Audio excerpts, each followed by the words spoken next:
to Flix and Games. Today we're doing the game portion of the show. We have a brand new game that came out about a month ago or so, and it's called Dead Man's Draw. And it's a pirate game, it's a card game, and it actually started as an iPad app.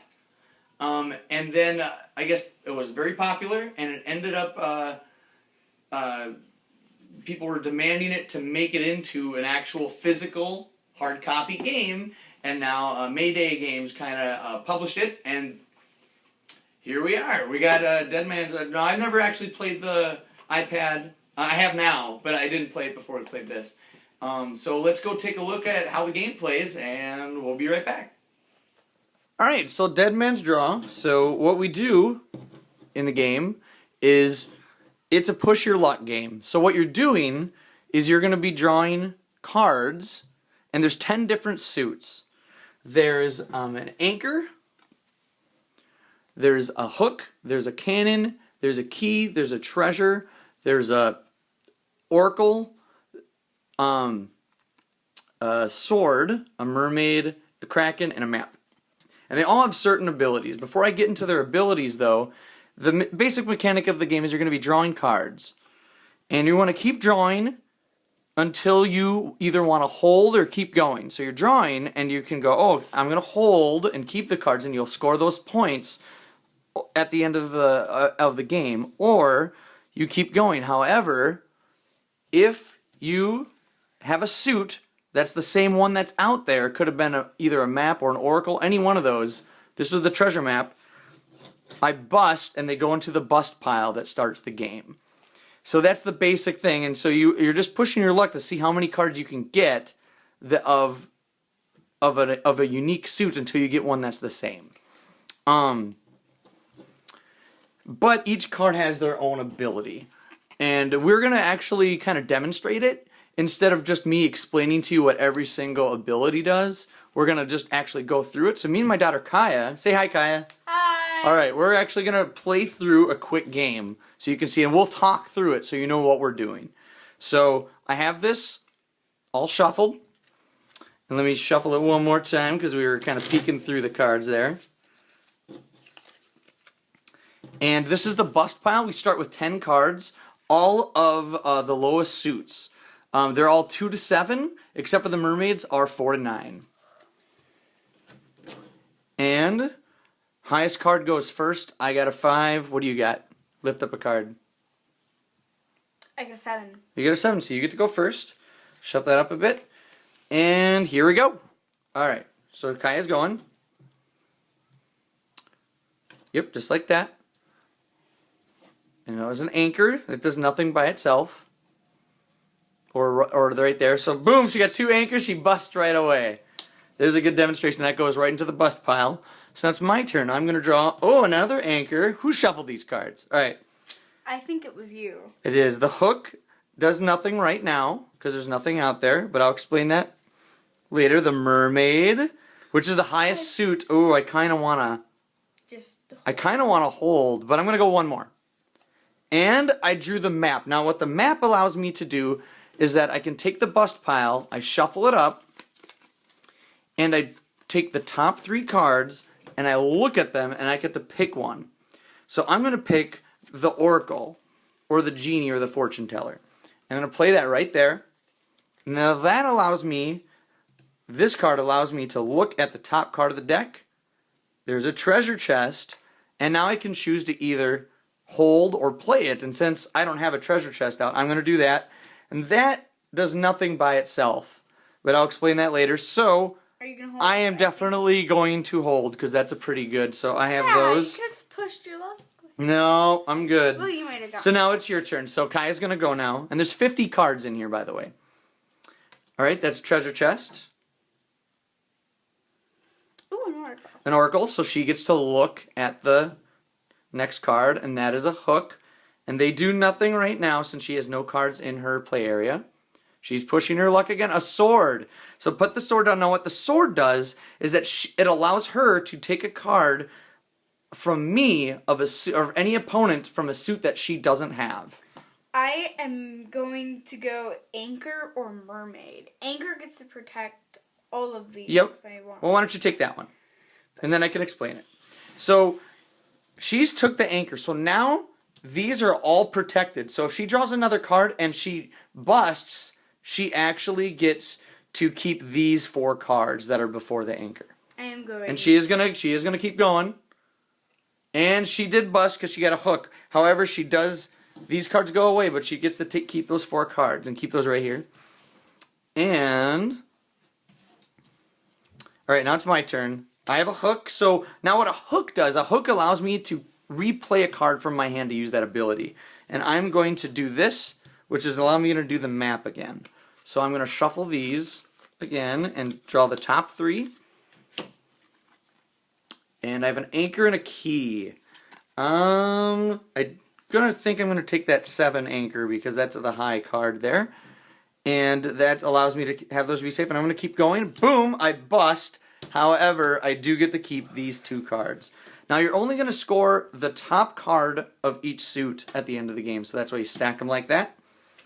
And these go in the bust pile, and it's your turn, Kiya.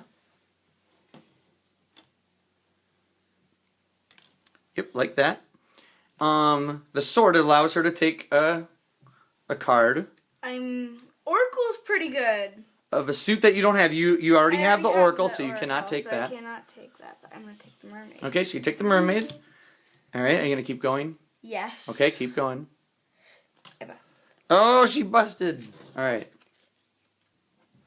Alright, for my turn, I drawed another map. I've been drawing a lot of those. Sorry, I'm trying to get some variety for you guys so you can see all the suits, but don't worry, you'll see them all.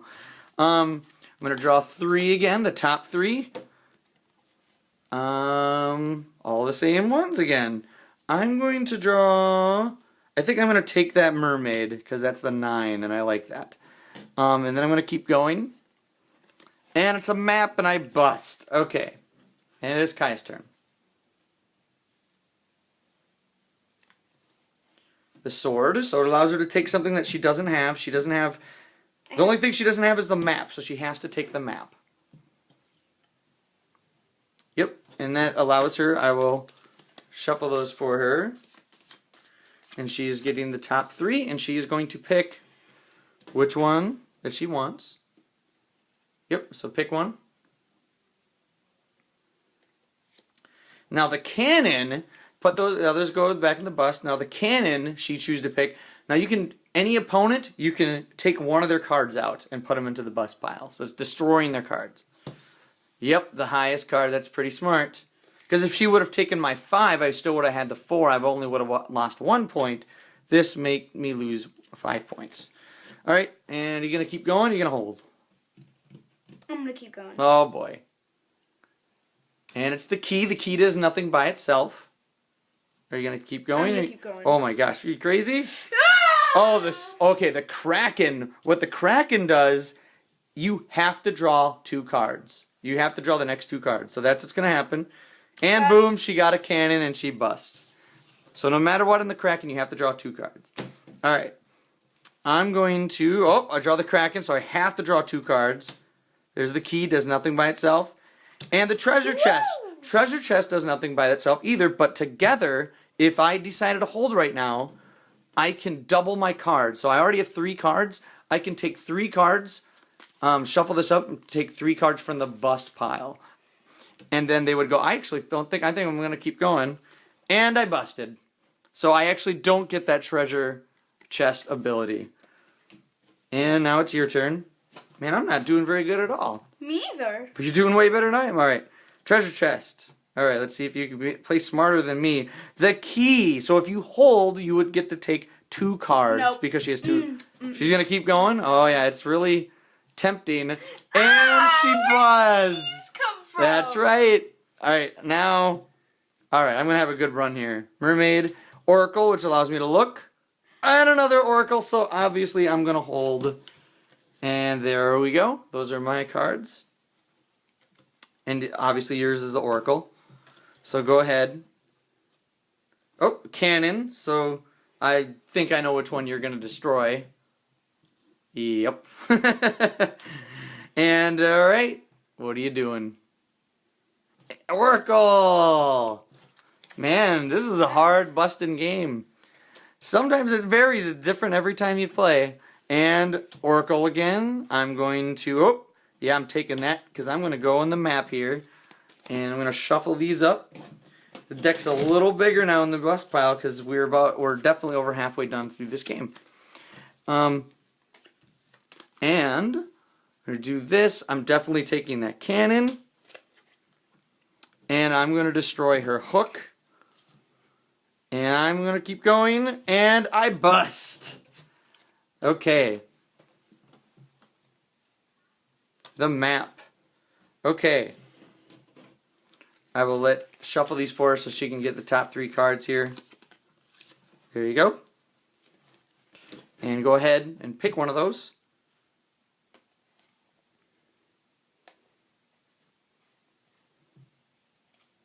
Okay. And the sword, and she's going to take one of mine. She has to take the hook. Plays that. Now she can play the Oracle, because the hook allows you to play something from your hand. And it's the Oracle. Okay, it's the Oracle. So now she's going to not play that. She was just looking at it. So she's going to hold, which is allowing me. I'm going to have to draw that Kraken, and I'm going to have to do the next 2 cards, which is good. Oh, I got the anchor, so these are safe. I think we've seen all the suit abilities now. So, and I got a Kraken, but however, these 2 are safe, so I do get to keep those. There's only about like 5 or 6 cards left, so keep going. The hook. So you get to replay a card. Okay, she's got the Oracle. She's going to look. It's the Kraken. Do you want to risk it with the Kraken? You have to draw 2 cards if you put that Kraken down. She's going to do it. She's got a cannon, which allows her to take one of my cards out. She takes that mermaid, puts it in the bust pile. And 1 more card because of that Kraken. And she busts. Okay. No. Well, let's see if I have luck for the last one. Oh, I got a sword. So I'm going to take that map, which allows me to look through here. How dare you? Yep, how dare me indeed. So 1, 2, 3. Ooh, I'm going to take that key, I think. And I'm going to keep going. Hopefully I'll get a treasure chest. Nope, but I get a cannon. And I'm going to take out your treasure chest. Terrible. And I'm going to hold, I think, because I think that could be a good end score for me. And your turn. I think there's 1 card left. Draw it. And it was a key, so I'm glad I would have busted. So she takes that. So she only gets 15 points. I definitely have more than that. I have 20, 32, 38. So I have 38 points. You kind of get the gist of it. Every game is different. There's some games where you don't bust as much as we do. And definitely having the treasure chest and that key together is definitely a really good way to score points, because then you get to score double cards from the bust pile. There's also different traits in this game. The traits could be anything like this. So traits are special abilities that that each player can have. And then you kind of shuffle them up, and you deal 2 to each player, and they pick one. Like this one, I'm just going to do a couple for examples, but this one allows the player, when you draw the Oracle, you get to look at 3 cards in a row, not just the 1. This one, Gunny, this one actually allows you to, and when an opponent draws the cannon, instead of them taking out a card of yours, they have to take out one of their cards, because it's a misfire. I thought it was a whole deck. No. This one allows you... because usually when you destroy with a cannon ability, usually when you destroy an opponent's card, when you take it, you just take the top card. This allows you to destroy an entire stack. What some of these other ones mean? This one means the mermaids are 5 more points each. This one allows you to triple your cards when you do the treasure and the key chest. This one allows you to play 2 hook actions in a row. You get to play 2 cards from your hand when you draw the hook action. And let's see if there's anything else. this one allows you, instead of when you draw the Kraken, instead of drawing 2 cards, you can just automatically bank it into your play area. So there's certain cool abilities that you can get during the game too that you can add on like once you're comfortable with playing the game. All right, so what did you think of the game? What do you think of it? I liked it. Yeah? That's pretty cool, huh? What about it? Tell me about it. It's one of those games where you have to push your luck, and I like those type of games. Right. And yeah. I do that a lot, which probably does not come in handy. Right. Well, it's really addicting because you're just like, You just want to go. You just want to keep going because you're like, if I just get that one more card, I can do it. I got 5 cards. Right. In one game. Okay. Well, now didn't even like. I know but then sometimes you can do 2 cards, like you do 1 card and then another card. Boom, you bust. Now, like we just showed you the you saw us play the basic game. Now, the basic game by itself is good. I like it just the way it is. And then you can add traits to it. What do you think with the traits? Like, I think the traits add a lot more character to this game. Okay. Do you like it better with the traits? I like it. I do like it better with the traits. However, when I first teach it to someone, I like to at least do the first couple games doing just the basic game, just so they can get the mechanics of it, and then I'll introduce the traits. But yeah, the traits are really fun because, I mean, I can play it at least 10 times or so, even without the traits. But then you add the traits in, and then you can play it even more. And then on top of that, we haven't done this yet, but they have like 5 or 6 different expansions that you can do that make the game even, like, give you like different advanced rules, like the first person to 50 wins, or you, instead of busting on the suits, you bust on the number.